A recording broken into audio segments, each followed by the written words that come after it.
একজন দোয়া করছে, আল্লাহ আমার বৃদ্ধ পিতামাতা ছিল, তাদেরকে দুধ পান না করে আমি দুধ পান করতাম না, আমার সন্তানদেরকেও পান করাতাম না।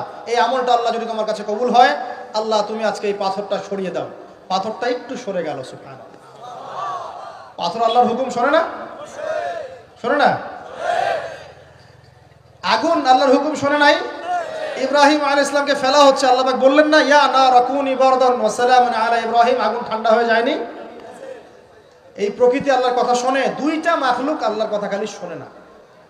দুইটা মাখলুক আছে আল্লাহর কথা শোনে না। এক নাম্বার হচ্ছে মানুষ, আর দুই নাম্বার কি? জিন।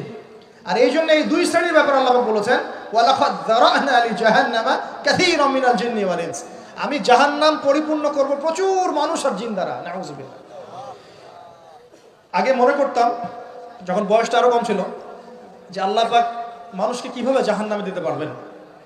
আল্লাহ পাক গফুর রহিম।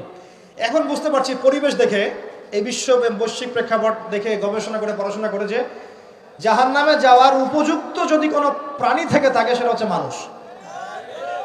জানেন, জাহান্নামে যাওয়ার জন্য উপযুক্ত কোনো প্রাণী এই মহাবিশ্বে থাকে, সেটা হচ্ছে মানুষ। এই জন্য আল্লাহ রাসূল একটা হাদিসে বলেছেন, 1099 জন মানুষ যাবে জাহান্নামে। বলেন নাউযুবিল্লাহ।